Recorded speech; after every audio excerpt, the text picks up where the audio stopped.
Oh, how's it going, everybody? So, we're back for another edition of All In, where I'll pick an artist, I'll listen to every single album, the whole discography, I give my thoughts on it.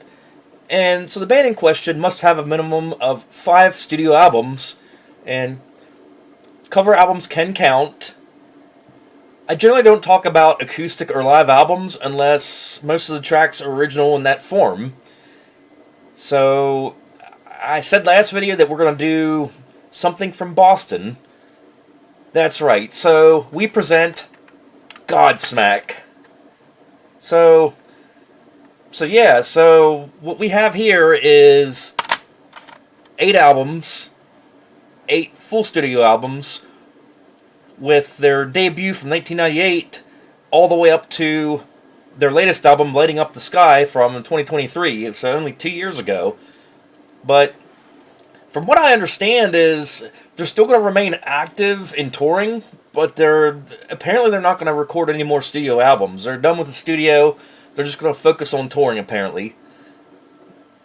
But moving on, so we start off with their debut, their self-titled Godsmack. And to tell you how dated this is, you guys remember The Wall? I wonder if this CD still has a lifetime guarantee.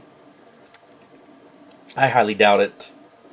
But anyhow, I remember first hearing Whatever on the radio, like, again, 1998, and I thought it was a pretty cool song. And I remember that I came to the music store up at Chambersburg Mall, and I forget what the hell were they called before FIE?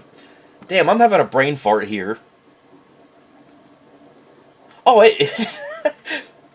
I don't know. It wasn't Chambersburg Mall. Yeah, because The Wall was not in Chambersburg. I think this was bought in Carlisle. But getting to the point, I remember seeing this for like $7.99 at The Wall, and it was like, oh, cool, I gotta get this. It's got that cool song, Whatever. And that was like their only known song at that time.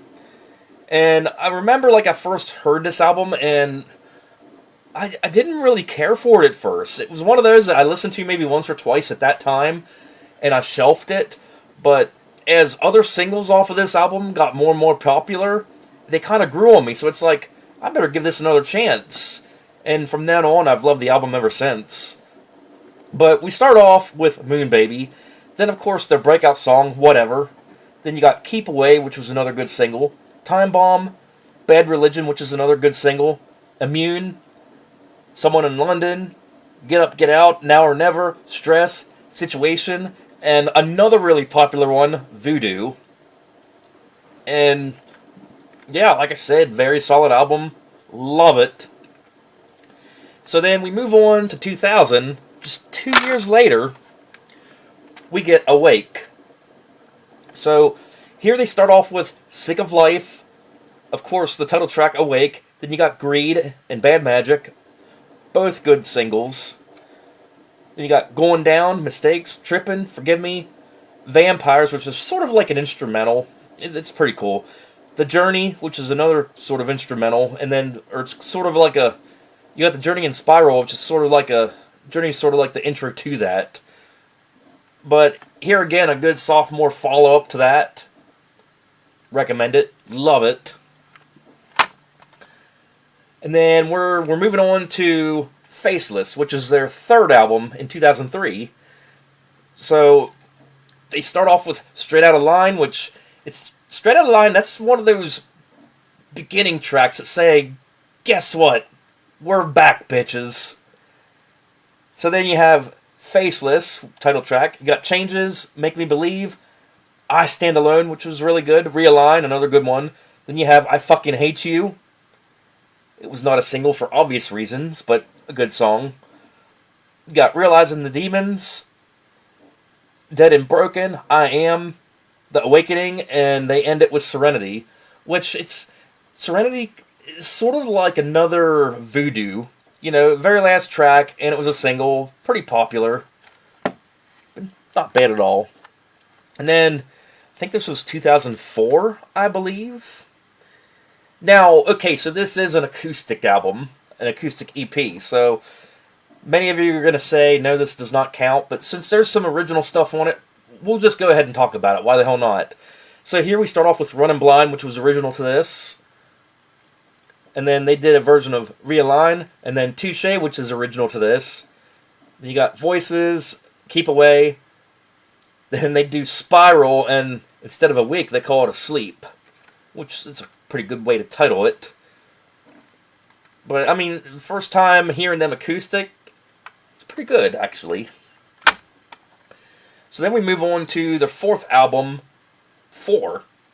Yeah, what better way to title it? You got Living in Sin, Speak, which was a pretty good one, The Enemy, another good one, No Rest for the Wicked, Bleeding Me, Voodoo 2, so sort of like a sequel song to Voodoo, but it wasn't really a hit or nothing. You got Temptation, Mama, and One Rainy Day.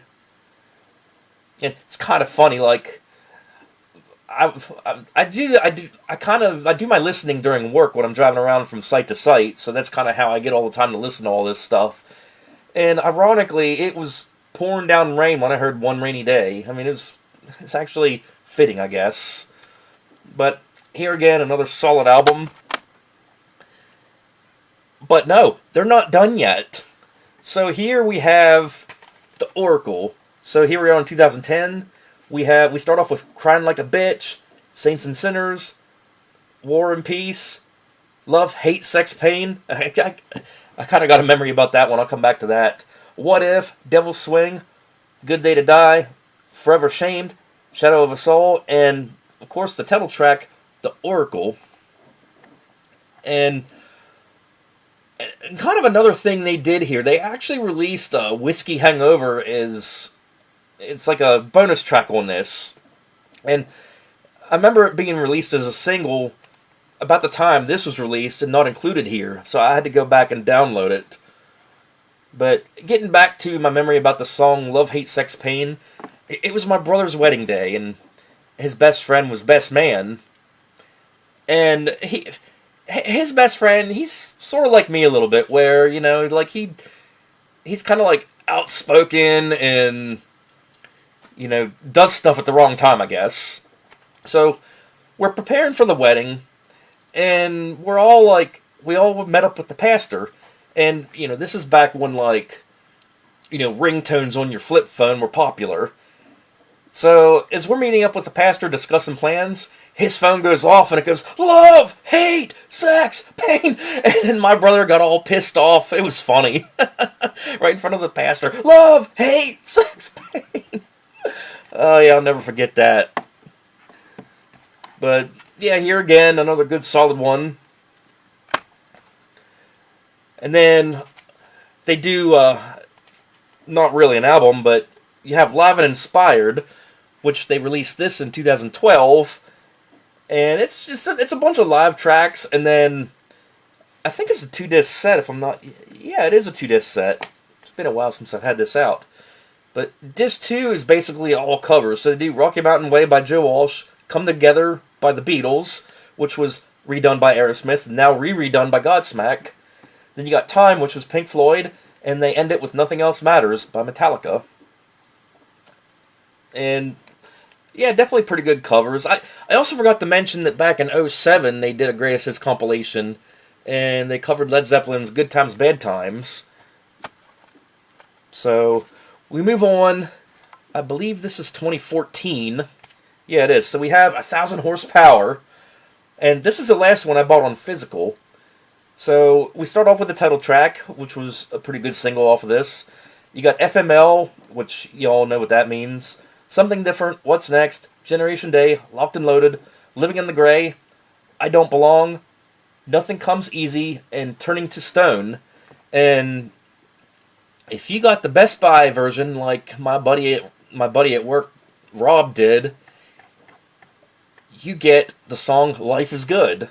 I wish that was on this copy of it. It's one of those overlooked songs you can't really find, but it's pretty good. But, again, another good solid one by these guys. And then we move on to what I don't have on physical. So, 2018 rolls around, we get When Legends Rise. And I feel like Godsmack, they got a little bit more poppy here at this point. I mean, it's not a bad thing. The music is still really good. but they're not as heavy as they were in, like, say, the first 3 albums or so. But here you got the title track, When Legends Rise. You got Bulletproof, which was a pretty popular song. Unforgettable. Every Part of My Life, or Every Part of Me. Take It to the Edge. Under Your Scars. Someday. Just One Time. Say My Name. Let It Out. And Eye of the Storm. And I actually thought Eye of the Storm was the best track on the whole album. Like, how did they not make that a single, honestly? So then we move on to 2023's Lighting Up the Sky. So they took a 5-year break from the studio and came back, claiming that this is going to be their last studio album. We'll see. In an unusual fashion, they got a blue cover instead of orange. So we have You and I, Red, White, and Blue, the single Surrender.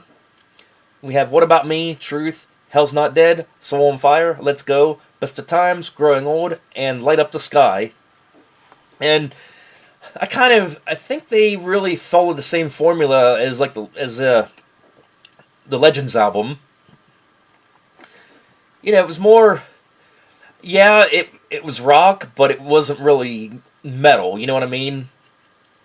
It kind of leaned more, I'm not going to say alternative, but more mainstream, I guess you could say. But, I mean, honestly, there's really not a single song that they did that I hate. I mean, they're one of the few bands that I love every track from. So, ranking them, how do I want to rank them? So, we have 8 albums, let's see. So, 90s Godsmack, that's just one album. So, I'll tell you what we're going to do. We're just going to split it, like, directly in half. So, 90s and 2000s Godsmack in the first era, second era, 2010s to present. And, yeah, in the first half, this is going to be a real tough call. I don't know. I feel like Godsmack and Awake almost tie. But I don't know. I'm going to say Awake is probably the best one, honestly, in my opinion. The self-titled album Godsmack, very, very close second. My least favorite of the albums, probably 4. So we move on to the latter era, the 2010s and up. And I'm going to say that Oracle is the top. And as far as my least favorite, probably Lighting Up the Sky. And I don't know, I didn't listen to that album that much yet. Like, I didn't repeat it that much, so maybe that opinion may change as I listen to it more. I don't know. But, I mean, nonetheless, I don't hate any of them. But as far as experiences with Godsmack, I did get to see them live 3 times in my life. And this is why I'm wearing the Ozfest 2000 shirt, because that's the first time I've seen them. I saw them on main stages at Ozfest 2000 down at Nissan Pavilion. They were like the third to last band. They were on right before Pantera and Ozzy. And at this time, they only had their self-titled album out. That's the only album they had. But what I do specifically remember is they were sort of talking about, like, their new album coming out later that year. You know, i.e. Awake.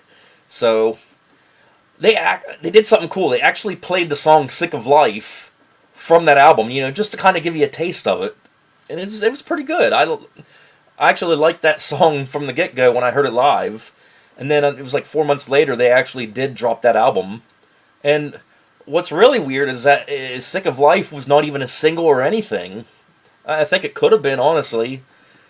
So then, the second time I saw them was in 2004.